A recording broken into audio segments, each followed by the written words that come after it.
Christmas! It's time to make some more Christmas candy today as the holidays approach. Last week I posted a video called Chocolate Crunch Candy, and the crunch was a little surprise. Yes, there were peanuts in it, but it was those Ruffles Potato Chips that we crunched up. Well, today we're going to crunch up some candy canes. Another very simple recipe, just requires a little bit of melting in the microwave or on the top of the stove. A great recipe to use with kids if they want to get involved in the holiday baking. So today we are simply going to make peppermint almond bark. This is something that as a kid I made with my mom.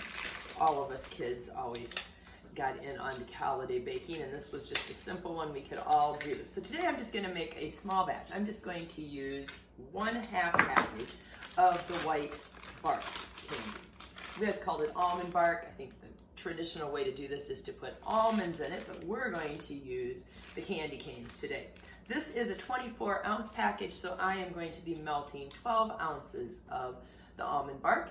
White chocolate would work if you would like to do that instead.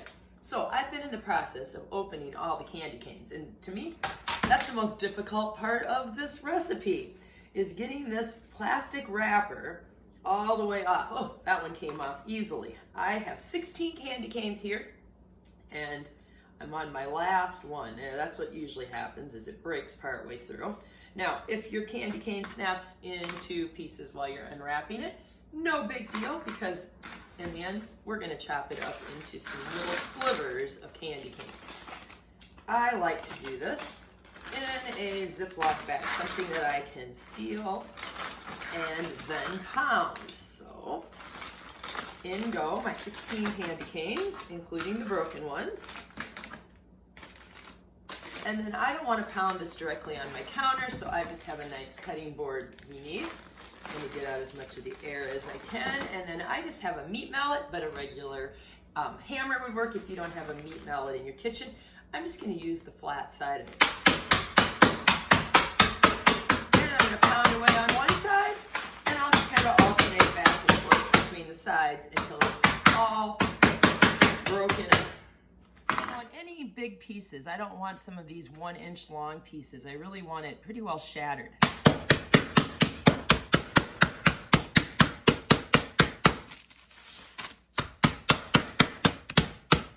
Alright, I don't have really anything left that's smaller than, bigger than 1/4 inch. So we'll call it good. Time to melt the almond bark. So there's really only 2 steps to this. We've already pounded our candy canes up. Now we are going to melt that white almond bark. I've got half of the package, remember, just 12 ounces, going into a small saucepan. You can make as much as you want, just crunch more candy canes if you want to do a whole container. In the bottom pan, I have water. This is how I double boil.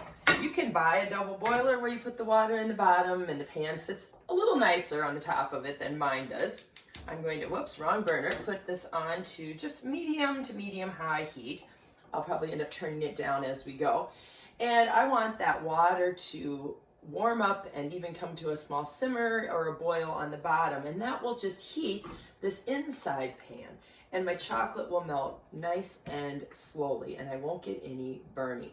This is the safest way to melt chocolate if you want to do it on the top of your stove. You could always melt it in the microwave. Again, just be careful, start with a minute, and then like every 30 seconds, stop and stir with a spoon. Okay, we'll let this melt away here. Get those all down on the bottom so they're gonna melt a little faster. This is probably 3 minutes into the melting process, and as you can see, the tops of these, because I flipped them over, are getting soft. And every once in a while I just give it a stir and flip them around. My water underneath is coming to a little bit of a simmer. It hasn't reached a boil yet, so I'm gonna leave it on that medium-high heat a little longer. Well, it's been maybe 5-6 minutes, and the chocolate is almost completely melted. There's just a couple bigger chunks there that we will continue stirring here. But boy, this double boiler system works quite well. And there's our melted white chocolate, our almond bark as I call it. all ready to go. This took probably about 6 minutes, and we're ready to add our crushed up candy canes. Let's finish it off. We're gonna take those crunched up candy canes and pour them in to our melted white almond bark. And I'm just stirring with a wooden spoon. I've used a wooden spoon for this whole process. That's always a nice tool when working with things that are melting on the stovetop. Lots and lots of candy canes in there. We're gonna spread this out on some parchment paper. Wax paper would work just fine too.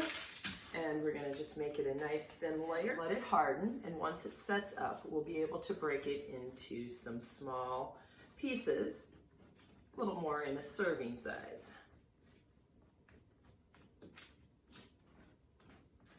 Okay, there we go. Now we just have to wait for this to cool. You can also stick them into the refrigerator if you want to speed up the cooling process.